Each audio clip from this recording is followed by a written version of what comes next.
दोस्तों, over thinking आज जे सबकी प्रॉब्लम है। ओवर थिंकिंग कैसे ख़त्म करें, ये बहुत बड़ा सवाल है।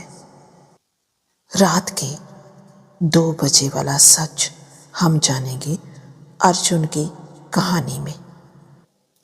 उसने वो कौन से 3 स्टेप अडॉप्ट किए, उसकी लाइफ बदल गई, चेंज हो गई। पहले वो स्ट्रगल कर रहा था अपने आप से, अपने माइंड से, अपने ब्रेन से। तो क्या हुआ था उस रात 2 बजे, जानते हैं आज की कहानी में।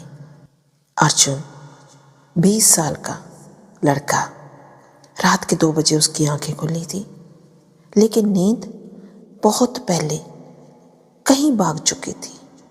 लैपटॉप खुला था, स्क्रीन ब्लैक, और दिमाग में वही एक सवाल घूम रहा था, क्या मैं सही कर रहा हूँ या सब गलत हो जाएगा।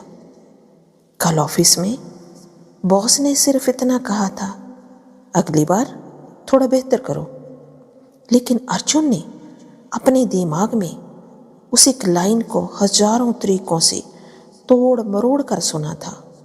क्या बॉस मुझसे परेशान है?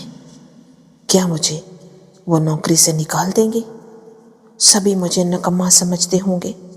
उसका मन दौड़ रहा था, लेकिन जिंदगी वही खड़ी थी उसके कमरे की 4 दीवारी में। साल भर से यही हो रहा था, हर छोटी बात से बड़ा तूफान बन जाता था। उसके अंदर एक लड़ाई चल रही थी, मन और उसके मन का डर। इसी डर को खत्म करने के लिए उसने आखिरकार खुद को एक मौका दिया और निकाली 3 स्टेप गाइड, जिसने उसकी जिंदगी बदल दी। रुक जाओ, अपने दिमाग को पकड़ो। ये वाला स्टेप उसने अडॉप्ट किया। कैसे? एक दिन वह पार्क में बैठा था, माथा गर्म, सांसें तेज, दिमाग फिर वही कर रहा था, कल्पनाएं बना बना कर डर पैदा करना। अर्जुन ने पहली बार अपने आप से कहा, रुक, ये सच नहीं, ये सिर्फ एक विचार है। उसने अपनी डायरी में लिखा, मुझे लगता है मैं फेल हो जाऊंगा, मुझे लगता है लोग मेरा मजाक उड़ाएंगे। फिर एक लाइन और लिखी, ये विचार है, ये सच्चाई नहीं है। जैसे ही उसने विचारों को नाम दिया, दिमाग का तूफान धीरे धीरे शांत होने लगा। पहली बार उसे महसूस हुआ कि वह अपने विचारों का खुद मालिक है, विचार उसका मालिक नहीं है। स्टेप 2 पे उसने अपने आप से कहा कि सबसे बुरे को लिखो और देखो वह कितना छोटा है। अर्जुन एक दिन सोचा, चलो मान लिया वर्स्ट केस हो गया, तो क्या सच में मेरी दुनिया खत्म हो जाएगी? उसने खुद से सवाल पूछे, अगर बॉस नाराज है तो क्या मैं सुधार नहीं सकता? अगर गलती हुई तो क्या मैं सीख नहीं सकता? अगर प्लान ए फेल हुआ तो क्या प्लान बी नहीं होगा? जवाब आया, सब मुमकिन है। उसने फिर वर्स्ट केस लिख दिया, मुझे नौकरी से निकाल सकते हैं। फिर बेस्ट केस लिखा, मैं सुधार कर सकता हूँ और बेहतर बन सकता हूँ। और रियलिटी केस लिखा, सिर्फ फीडबैक मिला है, डराने वाली बात नहीं है। पहली बार उसे समझाया कि उसका दिमाग वर्स्ट केस को रियलिटी बना देता है, जबकि सच उससे बहुत छोटा था। और स्टेप 3 पे उसने क्या किया?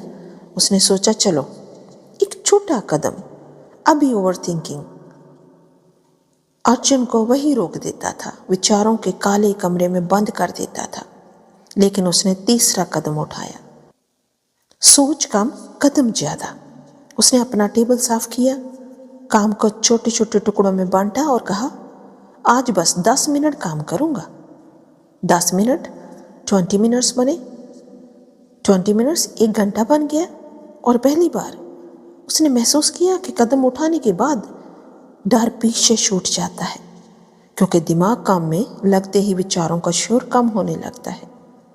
और अंत में आज अर्जुन रात के 2 बजे जागा नहीं, क्योंकि उसे एक बात समझ आ गई थी कि ओवर थिंकिंग बंद करने की शुरुआत विचारों से भागने से नहीं, बल्कि विचारों को पहचानने, समझने और कदम उठाने से होती है। और अब वही रोज अपनी डायरी में वो रोज लिखता है, विचार सिर्फ विचार है, मैं तय करता हूं कौन सा सच बनेगा। तो दोस्तों, आज की कहानी से आपने क्या समझा? क्या आपको भी कभी ऐसे ओवर थिंकिंग की प्रॉब्लम हुई है तो आप ये 3 स्टेप गाइड जरूर अपनाएं अपनी ज़िंदगी में और आप ओवर थिंकिंग से छुटकारा पा सकते हैं।